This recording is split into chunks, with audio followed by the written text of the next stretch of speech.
스가랴사가 내용들이, 이 환상이나 이 내용들이 되게 어렵게 들리고 또 좌충우돌을 하던 그런 이제 문장 구조나 이런 것들이 있긴 해요.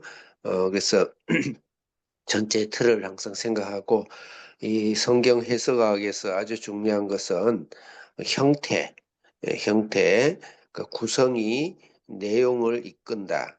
이제 그런 중요한 거기 원칙이 있습니다. 그래서 각 내용에 충실함에도 불구하고 전체의 구조, 전체의 형태, 그걸 문맥이라 그러죠.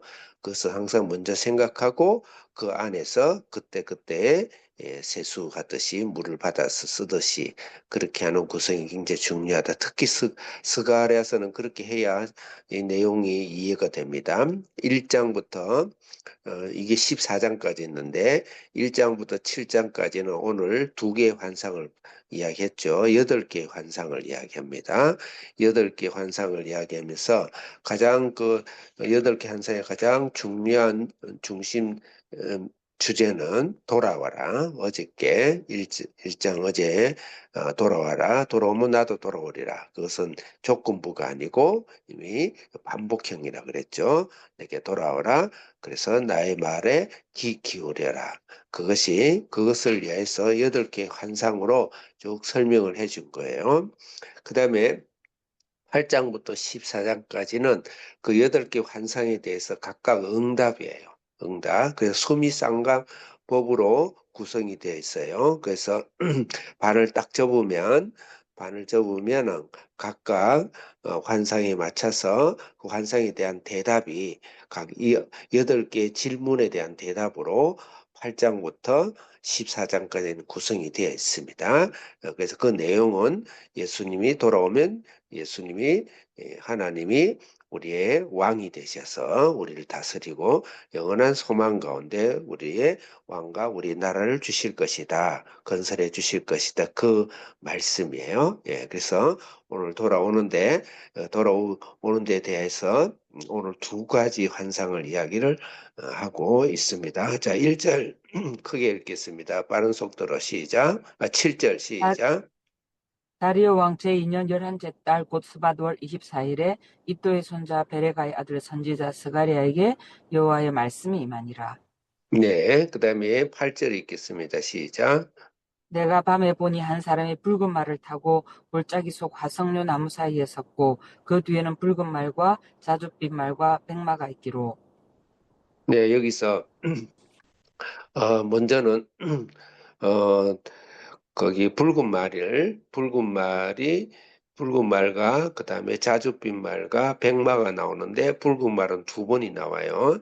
예, 그래서 그 붉은 말을 탄 화석류 사이에 있는 것은 조금 지도자 계인 것 같고 그 다음에 또 붉은 말, 자줏빛 말, 백마가 있습니다. 이것은 흡사 계시록 6장에 보면은 인을 뗄 때 네 개의 말이 나오죠. 그 심판과 예수님이 허락에 맞춰서 심판을 두루붙는 그런 말과 연관성이 있을 수 있다. 명확하지는 않습니다. 그리고 이 말을 여기서는 붉은 말이 무슨 일을 했는지 더 명확하게 이야기하지는 않고 두루두루 살피면서 하나님이 심판을 명령하면은 심판을 조율하고 정보를 수집하는 그 정도의 차원에서만 있습니다. 그렇죠. 우리에게 적용점은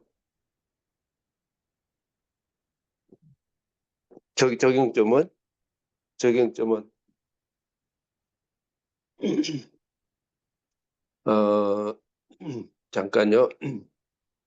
적용점은 하나님께서 우리를 보호하시고 우리를 연락하시기 위해서 항상 우리를 준비하시고 우리 영적인 세계에서 하나님 항상 우리를 보호해 주신다라는 하나님의 만군의 하나님이라 그랬죠.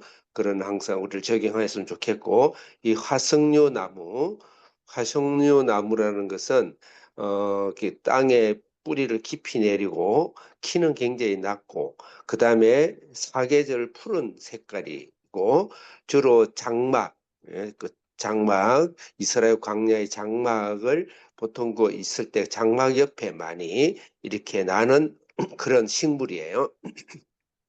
그래서 이 화석류 나무를 지금 여러 세 번이나 지금 언급을 하고 있기 때문에 이걸 무시할 수가 없죠. 의도적이죠. 이 말은 우리 푸르다라는 것은 우리 희망을 말하죠. 소망 이런 가운데 있지만 우리 어려운 가운데 있으라 있지만 우리를 구원하신다. 곧 더 나아가서는 메시아를 통해서 우리를 구원한다라는 상징성이 있고 키가 작다라는 그별 보잘것없어 보이는 것은 겸손함을 이야기하고 있습니다. 두 가지 의미로 우리를 꼭 구원하시고 우리를 소망 가운데 우리를 이끄실 그런 가운데 붉은 말이 지금 이제 서 있는 것이죠. 그 다음에 9절 읽겠습니다. 시작. 내가 말하되 내 주여 이들이 무엇이니까 하니 내게 말하는 천사가 내게 이르되 이들이 무엇인지 내가 너에게 보이리라 하니 네, 10절 읽겠습니다. 시작. 화석류 나무 사이에 선자가 대답하여 이르되 이는 여호와께서 땅에 두루 다니라고 보내신 자들이니라. 네, 11절 읽겠습니다. 시작. 그들이 화석류 나무 사이에 선 여호와의 천사에게 말하되 우리가 땅에 두루 다녀 보니 온 땅이 평안하고 조용하더이다 하더라.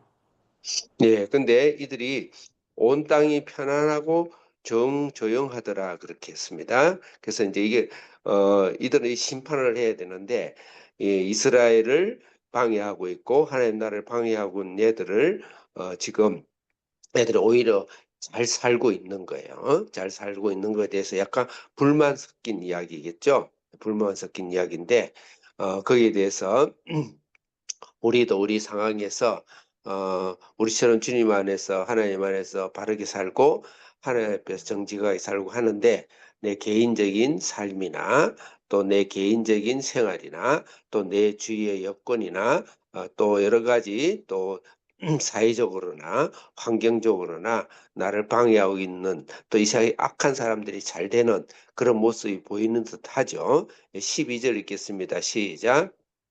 여호와의 천사가 대답하여 이르되 만군의 여호와여 여호와께서 언제까지 예루살렘과 유다 성읍들을 불쌍히 여기지 아니하시려 하나이까 이를 노하신 지 70년이 되었나이다 하매 예, 여기서 불쌍히 여기다는 단어가 16절에도 나옵니다. 이거는 두 번 나오지만 이거는 상당히 중요한 오늘 말씀이 가장 중요한 말씀인데 이 긍휼 예전에는 긍휼이라는 단어를 썼어요. 긍휼히 여긴다. 여기서는 언약적인 단어입니다. 언약적인 단어고 그다음에 그와 함께 그다음 절 읽겠습니다. 시작. 13절 여호와께서 내게 시작. 어, 예, 13절 13절 시작. 여호와께서 내게 말하는 천사에게 선한 말씀 위로하는 말씀으로 대답하시더라. 14절 시작.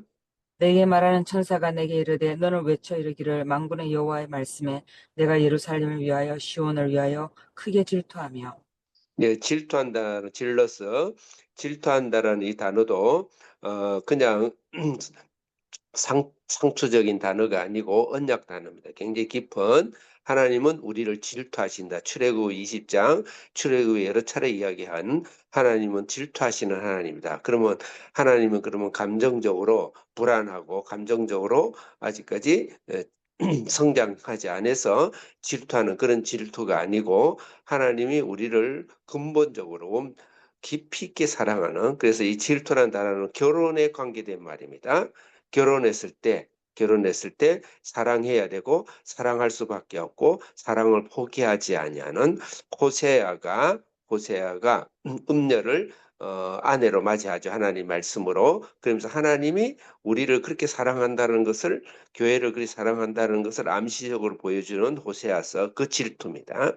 절대 포기하지 않는다. 돌아서면 또 들여다보면 돌아서고 되돌아오면 또 돌이키면 또 돌아서고 하는 그런 우리의 신앙, 우리의 연약한 가운데 하나님 포기하지 않고 우리를 불쌍히 여긴가 질투하시는 하나님이 오늘도 우리를 지키셔서 그 다음에 백마탄 하나님이 보호하신 만군의 하나님이 우리를 항상 우리 보호하고 있기 때문에 온 땅이 평안하고 우리를 방해하는 것들이 조용한다 하더라도 결코 그렇지 않다. 그 말씀인 것입니다. 16절 읽겠습니다. 시작.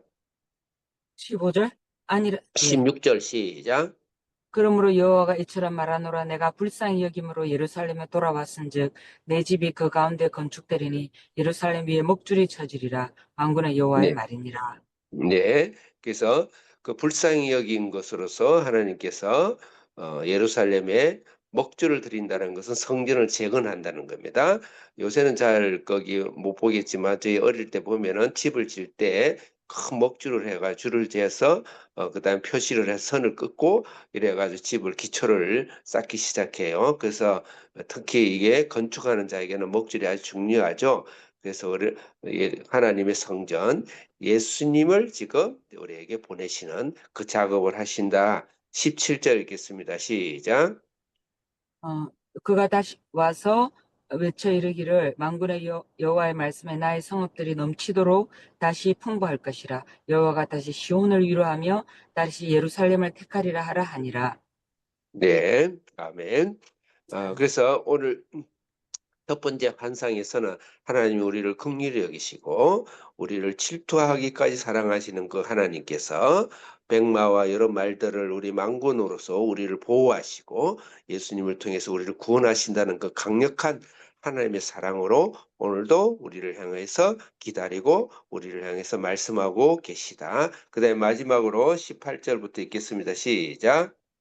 내가 눈을 들어본즉 네 개의 뿔이 보이기로 예, 여기서 이에 내, 네 개의 뿔은 애굽, 아수르, 바벨론, 바사, 그 당시 이스라엘을 끌고 다니고 종로로 시켰던 그런 세계의 얼른 봤을 때는 조용하고 얼른 봤을 때는 아직까지 조용하고 평안한 그런 나라로 볼 수가 있겠죠. 지금도 이런 나라는 우리 속에 반복되고 나라가 아니라도 내 개인적으로 그런 강력한 나라 같은 세력들이 우리 속에 있겠죠. 19절 읽겠습니다. 시작. 이에 내게 말하는 천사에게 묻되 이들이 무엇이니까 하니 내게 대답하되 이들은 유다와 이스라엘과 예루살렘을 흩뜨린 네, 뿔이니라. 20절 크게 시작. 그때 여호와께서 대장장이 네 명을 내게 보이시기로 네, 대장장 네명은 아까 여기 그 말들 여러 색깔의 말들하고 저기 기능적으로 하는 역할적으로 비슷하다. 21절 크게 시작. 내가 말하되 그들이 무엇하러 왔나이까 하니 대답하여 이르시되 그 뿔들이 유다를 흩뜨려서 사람들이 능히 머리를 들지 못하게 하니 이 대장장들이 와서 그것들을 두렵게 하고 이전의 뿔들을 들어 유다 땅을 흩뜨린 여러 나라의 뿔들을 떨어뜨리려 하느니라 하시더라. 반드시 이 뿔들을 박살내고 해결하시고 하나님 반드시 우리 원수를 갚으시고 우리 인생의 원수, 우리를 가로막는 어려움, 우리를 가로막는 실패, 우리를 가로막는 좌절, 슬픔들을 하나님께서 반드시 뿔을 뽑아내시는 그 일을 하시는 예수님을 오늘도 바라보면서 만군의 하나님을 바라보도록 하겠습니다. 살아계신 하나님 아버지 감사합니다. 오늘도 하나님께서 우리를 긍휼과 결코 포기하지 않는 주님의 사랑으로 오늘도 예수 그리스도로 내 속에서 만드시고 이 세상 가운데서 우리를 방해하고 있는 모든 세력을 거두어 주시옵소서. 예수님의 이름으로 기도합니다. 아멘.